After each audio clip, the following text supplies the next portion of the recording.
السلام علیکم ورحمۃ اللہ وبرکاتہ۔ محترم ناظرین کرام، آپ اس ویڈیو میں مسجد نبوی کو دیکھ رہے ہیں اور رات کے 1 بج رہے ہیں۔ اس وقت بھی چہل پہل ہے اور یہ وہ مسجد ہے جس کی زیارت کرنے کے بارے میں اللہ کے رسول صلی اللہ علیہ وسلم نے کہا ہے کہ جن 3 مسجدوں کے بارے میں اللہ کے رسول صلی اللہ علیہ وسلم نے کہا ہے ان میں سے ایک مسجد یہ بھی ہے، مسجد نبوی۔ یہاں پہ زیارت کی نیت سے آنا چاہیے اور یہاں پہ جو لوگ اس نیت سے آتے ہیں کہ یہاں پہ اللہ کے رسول صلی اللہ علیہ وسلم دفن ہیں ان کی زیارت کی جائے گی، یہ صحیح نہیں ہے، بلکہ اصل یہ ہے کہ آپ مسجد کی زیارت کی نیت سے آئیں اور یہاں پہنچنے کے بعد آپ اللہ کے رسول صلی اللہ علیہ وسلم کی قبر کی بھی زیارت کریں اور صاحبین یعنی حضرت ابو بکر اور حضرت عمر رضی اللہ عنہ کی قبر کی زیارت کریں۔ یہاں پہ جائیں اور سلام کریں، سلام پڑھنے کے بعد آپ آگے بڑھ جائیں۔ اس کے علاوہ جو لوگ یہاں پہنچنے کے بعد ہم نے بعض لوگوں کو ایسے دیکھا ہے کہ نماز ادا کرنے کے بعد وہ اللہ کے رسول صلی اللہ علیہ وسلم کی قبر کی طرف رخ کرتے ہیں اور رخ کرنے کے بعد کیا سوال کرتے ہیں، کیا مانگتے ہیں یہ تو نہیں معلوم، لیکن اس کے بعد میں نے کچھ لوگوں کو ایسے جھکتے ہوئے دیکھا کہ وہ لوگ اللہ کے رسول صلی اللہ علیہ وسلم کی قبر کی طرف جھکتے ہیں۔ یہ سب چیزیں صحیح نہیں ہیں۔ اگر کچھ بھی مانگنا ہو، کچھ بھی طلب کرنا ہو، فریاد کرنا ہو تو آپ اللہ تعالیٰ سے مانگیں،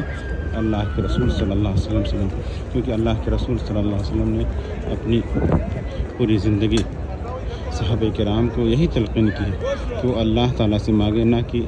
اللہ کے رسول صلی اللہ علیہ وسلم سے مانگے۔ تو ہم بھی اللہ کے رسول صلی اللہ علیہ وسلم کے بجائے اللہ تعالیٰ سے مانگیں اور یہاں جب آئیں،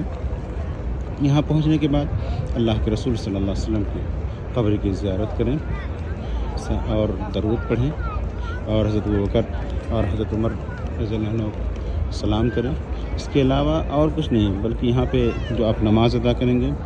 وہ نماز 1000 نماز کے ثواب کے برابر ملے گی۔ ایسی آپ جو یہاں پہ دیکھ رہے ہیں چھٹی ہے، ابھی چونکہ رات ہے تو اس کو سمیٹ دیا گیا ہے، لیکن جب دھوپ ہوتی ہے تو اسی کو پھیلا دیتے ہیں اور یہ سائبان کا کام کرتے ہیں، چھتری بن جاتی ہے اور سائبان ہو جاتا ہے اور لوگ اس کے نیچے بیٹھتے ہیں اور دھوپ سے یہ زائرین کو بچاتی ہے۔ اور یہ سمجھیں کہ ایک طرح سے یہ جو اتنا اہتمام مسجد نبوی کے سلسلے میں جتنا جو اہتمام زائرین کے لیے اتنی سہولیات جو فراہم کی جا رہی ہیں،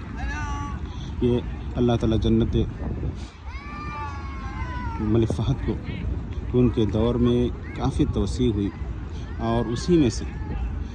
وہ جو سلسلہ چل پڑا ان لوگوں کا، آل سعود کا، کہ ان لوگوں نے حرمین شریفین کی زیارت کے لیے جو لوگ آ رہے ہیں ان کی سہولت کے لیے ہر طرح کی سہولت انہیں مہیا کی جائے، اور اسی کی خاطر انہوں نے مسجد نبوی کی توسیع کیا اور حاجیوں کی سہولت کے لیے، زائرین کی سہولت کے لیے انہوں نے چھتری کا انتظام کیا۔ ایک الیکٹرانک چھتری ہے جو حاجیوں کو، زائرین کو ہر طرح سے گرمیوں سے بچاتی ہے۔ اللہ جزائے خیر دے۔ اگر خیر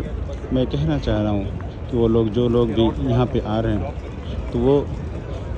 اللہ کے رسول صلی اللہ علیہ وسلم سے نہ مانگیں بلکہ اللہ تعالیٰ سے فریاد کریں اور یہاں پہ صرف وہ اللہ کے رسول صلی اللہ علیہ وسلم کی قبر کی طرف جائیں، سلام کریں، درود پڑھیں،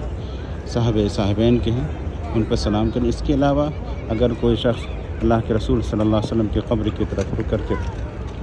کچھ مانگ رہا ہے تو یہ سب صحیح نہیں ہے۔ اور ایک چیز اور میں بتا دوں، یہ جو گنبد خضرا ہے یہ پہلے سے نہیں تھا، بلکہ یہ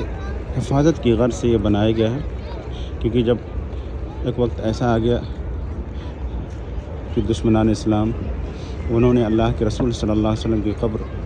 کھودنا شروع کیا اور کھودتے کھودتے قریب آ گئے، تو پھر مسلمانوں کو اللہ کے رسول صلی اللہ علیہ وسلم کی قبر کی حفاظت کے لیے اس کی دیوار کھڑی کی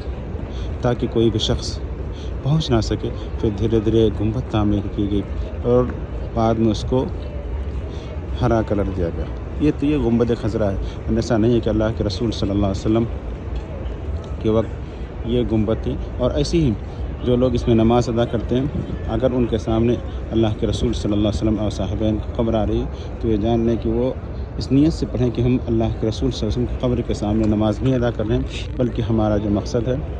وہ قبلہ کی طرف ہے۔ چونکہ اللہ کے رسول صلی اللہ علیہ وسلم نے مسجد میں قبر بنانے سے منع کیا ہے، اور ایسی ہی تھا کہ اللہ کے رسول صلی اللہ علیہ وسلم کو جو دفن کیا گیا وہ حضرت عائشہ رضی اللہ عنہ کے حجرہ میں دفن کیا گیا تھا، لیکن جب مسجد نبوی کی توسیع ہوئی تو توسیع میں حضرت عائشہ رضی اللہ عنہ کا حجر جہاں پہ اللہ کے رسول صلی اللہ علیہ وسلم اور حضرت ابوبکر اور حضرت عمر رضی اللہ عنہ دفن ہیں، وہ بھی اسی میں آ گئے۔ تو یہ اس طرح سے یہ شامل ہو گیا، ورنہ حقیقت میں یہ مسجد میں نہیں ہے، لیکن توسیع کی وجہ سے وہ اس میں شامل ہو گیا۔ تو اللہ رب العزت سے دعا ہے کہ اللہ تعالی ہمیں صحیح بات پر عمل کرنے کی توفیق عطا فرمائے، آمین۔